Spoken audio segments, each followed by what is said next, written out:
Hello, what's up guys? Ron here and welcome back to my channel. So, day 34 na ba tayo? O 35. Okay, alauna ay medya na ng hapon. Tayo nakapaggawa ng daily vlogs at daily diary natin. So, kahapon nangyari is nag-jogging tayo, no? So, sobrang masama ang panahon. Pero nakapag-jogging pa rin tayo kasi pagpunta natin wala pang ulan. So nakalipang ikot na tayo guys, no? So kaya na natin yung 5 ikot. Praise God, praise the Lord. Thank you. Thank you Lord sa strength. Tapos ayun, nag-practice tayo basketball. Maraming tao kasi merong one day league na ginawa yung church of Don Bosco. So hindi tayo masyadong nakapaggawa nung dapat na workout na gagawin natin para sa sarili natin kasi medyo matao at maraming umano sa natin, sa shooting natin, maraming sumasali sa shooting natin. So yun, shooting lang ginawa ko kahapon. So perfect 5, tapos hakbang ng isang malaking step backward. Yun yung toro ni Stephen Curry, no? Yung ginagawa natin na shooting skills para maging sureball tayo sa laro. So papunta na sana ako sa may 3-point line kaso natigil tayo doon gawa ng meron ng sumali sa shooting ko. So ginawa ko, 'di ba, follow up. So binabalik yung bola, doon pa rin ako natira sa hanggang sa papunta sa 3. So parang kinontinue ko lang yung ginagawa kong shooting. So ayun, no. Medyo natagalan tayo doon. Tanghali na rin tayo nakapunta. Tapos nanood tayo ng liga nila. Isang game lang pinanood natin. Kasi tumigil sila tapos kumain. So tayo, umuwi na rin tayo. Nag-shooting pa na saglit tapos uwi na rin. Kumain sa Ilonggos. Tapos uwi dito sa bahay. And then ayan, basa nung libro, yung How to Attract Money by Joseph Murphy. So yun lang, natapos na natin basahin. Ang naano ko lang dito na parang tumatak sa akin is your inner tawag doon? Inner action. Yung outer natin is yung reaction. Kasi nagre-react tayo based sa kung ano yung nasa loob ng natin, utak natin. So yun yung dapat baguhin natin yung inner thinking natin. Be positive at always think and feel that you already have the blessing that coming from God. So yun lang, no. Tapos natulog tayo, hindi naman tayo nakatulog nung hapon. Pagkagising ko, ayan, nakipaglaro ako sa mga anak ko, ML. So hanggang alas 10, no. Napuyat yata yung mga yon. Tapos yun, pinatigil ko na nung alas 10. Pero ako nagtuloy-tuloy pa rin ako hanggang inabot ako ng umaga. Kanina alas 6. Grabe. Sabi ko, bakit kaya nagaganon na naman ako?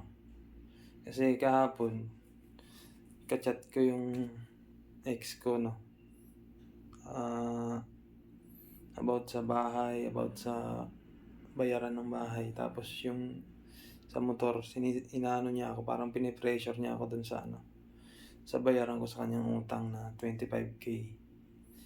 Na parang nape-pressure ako masyado. Tsaka parang hindi na rin talaga kami siguro magiging okay. Maging kaibigan man lang.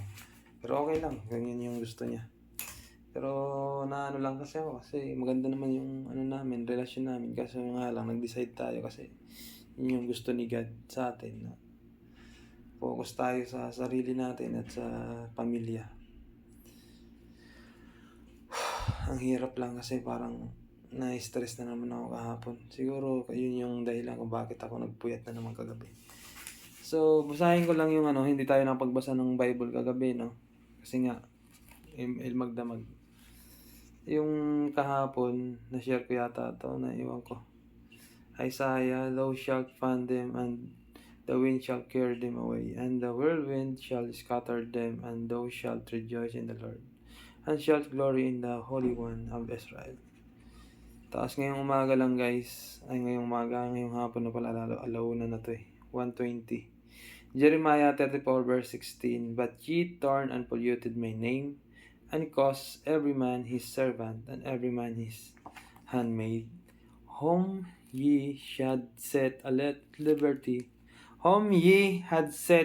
liberty, at their pleasure, to return, and brought them into subjection, to be unto you for servant and for handmaid. So, nire-reflect ko siya sa akin, pero nag-reflect nga din siya sa akin sa ginagawa natin kasi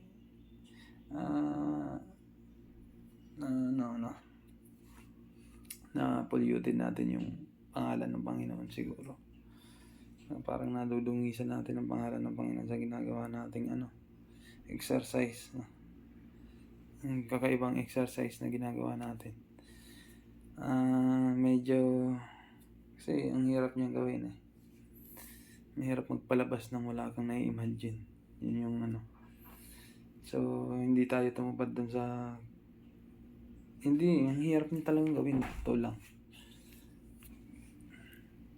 Kasi para maging healthy ka, kailangan makapagpalabas ka, malinis yung mo. Kasi pag hindi mo rin malinis, yung nagkakasakit, UTI. Diba? Mahirap naman magpalabas kung wala kang imagine o wala kang iniiyot dyan. Yun lang yung parang nagiging mahirap maging tao at maging banal. Yun talaga. Kahit dati pa. Pero yung attempt ka, siguro mas kasalanan na nga yung mag-isip ka ng ganun. Kahalayan at pero mas kasalanan siguro pag ginawa mo pa. So, mas okay na siguro yun kaysa sa gagawin mo pa. Ewan ko. Nalilito rin ako. Wala akong masyadong tumumpak sa akin na nabasa ko sa Biblia. Pero yun lang yung sinasabi sa akin na siguro parurusahan. Kasi yung continuation nito, sabi dito is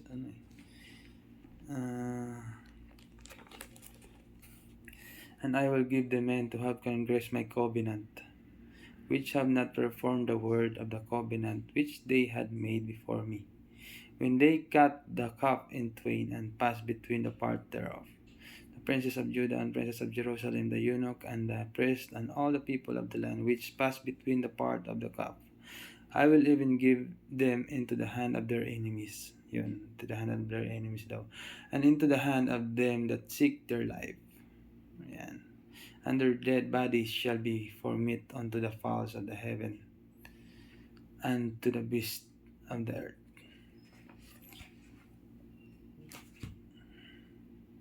So, wala naman ginawa akong kasunduan. Kasunduan ba yun? Yung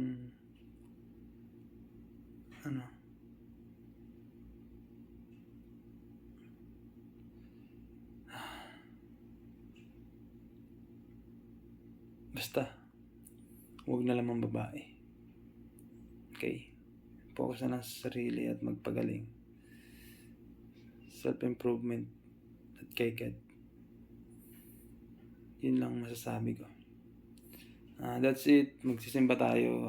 Yung oras natin kahol na. Hindi pa ako nakakain, no?